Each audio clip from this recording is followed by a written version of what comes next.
একটা গাছে আপনি 3200 টাকা, 2 মণ পেঁপে বিক্রি করলে 3200 টাকা পাবেন। তাহলে 90 টাকা, 80 থেকে 90 টাকা খরচ করে আপনি 3200 টাকা পর্যন্ত পেতে পারেন। আসসালামু আলাইকুম, আশা করি সবাই ভালো আছেন।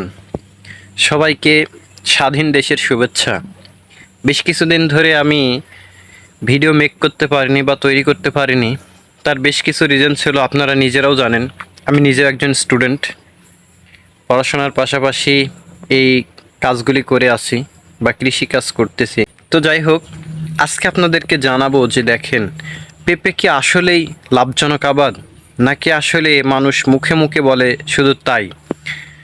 এ বিষয়টা আপনাদেরকে আজকে ক্লিয়ার করব যে পেঁপে আসলেই লাভজনক আবাদ কি না।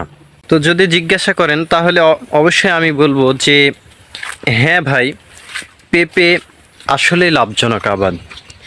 আপনি একটি পেঁপে গাছের পিছনে কয় টাকা খরচ করবেন আর কত টাকা একটি পেঁপে গাছ থেকে আপনি পাবেন, এ বিষয়ে আপনাদেরকে আমি সুন্দর একটা ধারণা দিচ্ছি। তো দেখেন, সর্বপ্রথম আমরা যে জিনিসটি দেখি যে একটি পেঁপে চারা আপনি ক্রয় করবেন কয় টাকা দিয়ে, 20 থেকে 25 টাকা দিয়ে।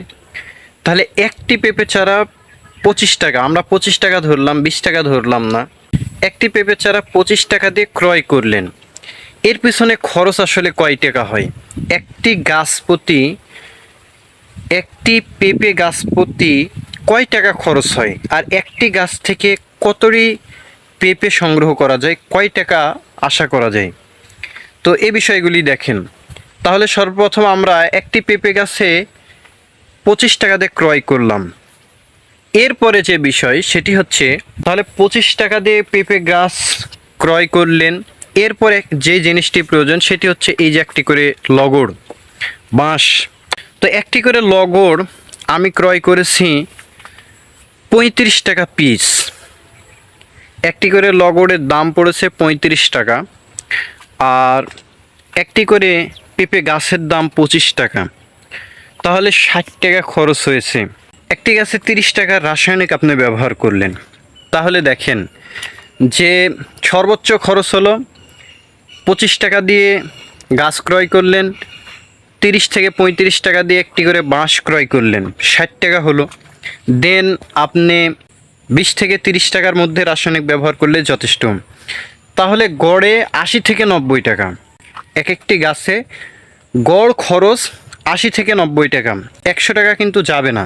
তো আপনি যদি এক একটি পেঁপে গাছে 80 থেকে 90 টাকা খরচ করেন, তাহলে আপনি পেঁপে পাবেন কতটি?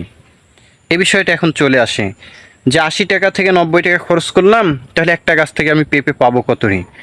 এই বিষয়টি হচ্ছে, দেখেন এইটা একটা পেঁপে গাছ, আমার বাগানে অনেকগুলি পেঁপে গাছ আছে। দেখেন সব গাছে আমি দেখাবো, শুধু একটি গাছ না। এই যে পেঁপে গাছ, আলহামদুলিল্লাহ এত সুন্দর ফল। আপনি দেখেন, দেখাই একেবারে গোড়া থেকে, এই গোড়া থেকে এমনভাবে ফল ধরেছে, শুধু দেখেন। এক একটি গাছে কমপক্ষে, এটা হচ্ছে কমপক্ষে 2 মণ করে আপনি পেঁপে পাবেন।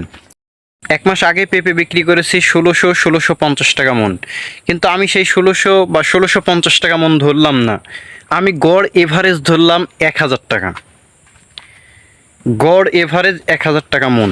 একটি পেঁপে গাছ থেকে আপনি 2 মণ 3 মণ পেঁপে বিক্রি করবেন, সর্বনিম্ন 2 মণ। যদি আপনি রেখে দিতে পারেন, ভালোভাবে সংগ্রহ করতে পারেন, তাহলে মনে করেন অনেক, অফুরন্ত, যেহেতু আল্লাহর নিয়ামত অফুরন্ত ভাই। সর্বনিম্ন যদি আমি বলি, 2 মণ পেঁপে আপনি কমপক্ষে 2000 টাকা পাবেন, কমপক্ষে। আর যদি এর বেশি ফলন হয়, ভালো ফলন হয়, যদি আপনি বেশি বাজারে বিক্রি করতে পারেন, যেমন আমি 1600 টাকা বললাম যে 1600 টাকা পর্যন্ত বিক্রি করেছি, তাহলে 1600 টাকা করে যদি বিক্রি করেন, 3200 টাকা একটা গাছে আপনি 3200 টাকা, 2 মণ পেঁপে বিক্রি করলে 3200 টাকা পাবেন। তাহলে 90 টাকা, 80 থেকে 90 টাকা খরচ করে আপনি 3200 টাকা পর্যন্ত পেতে পারেন। আর যদি সর্বনিম্ন বাজার ধরি, তাহলে 1000 টাকা করে 2 মণ পেঁপে 2000 টাকা, এটা সর্বনিম্ন। এটা আপনার থাকবেই। যদি আপনার বাগানে 10 কাঠা মাটিতে বাগান করেন, যদি সর্বনিম্ন 100টি গাছ থাকে, এক একটা গাছে 2000 টাকা করে কমপক্ষে, তাহলে মনে করেন যে 100টা গাছে আপনি 2 লক্ষ টাকা ইজিলি 2 লক্ষ টাকা ইজিলি পাবেন। যদি আপনার বাজার বেশি থাকে বা ভালো পান বাজারগুলি, যদি বেশি পান তাহলে মনে করেন যে প্রায় 2.5 থেকে 3 লক্ষ টাকা পাবেন 100টা গাছে। 100টা গাছে যদি আপনি 10 কাঠা মাটিতে 300 পিস গাছ থাকে, তাহলে ভাবেন আপনি কত টাকা পেতে পারেন পেঁপে চাষ করে। তো আমরা যতটুকু জানি বুঝি, তো আসলে পেঁপে হচ্ছে লাভজনক আবাদ। আসলেই পেঁপেটা হচ্ছে লাভজনক আবাদ। পেঁপেতে এ পর্যন্ত কেউ লস করেছে এটা জানা নাই। তবে হ্যাঁ ভাই, এর লসের মূল কারণ হচ্ছে আপনার জাত নির্বাচন করাটা। আপনি যদি পেঁপে চাষের জাতটা ভালো না পান, জাত নির্বাচন করতে যদি না পান, তাহলে কিন্তু লসের সম্মুখীন হবে। তাই পেঁপে চাষ করার আগে অবশ্যই ভালো একটা জাত আপনি খুঁজবেন এবং ভালো একটা জাতের সন্ধান করে সেই জাত নিয়ে কাজ করবেন, পেঁপে চাষ করবেন। দেখবেন আল্লাহর রহমতে আল্লাহ আপনাকে বরকত দিবে সেই বাগানে বা সেই জায়গাতে, সেখান থেকে আপনি অনেক কিছু করতে পারবেন। সো আজকে এই পর্যন্তই, ধন্যবাদ, আসসালামু আলাইকুম।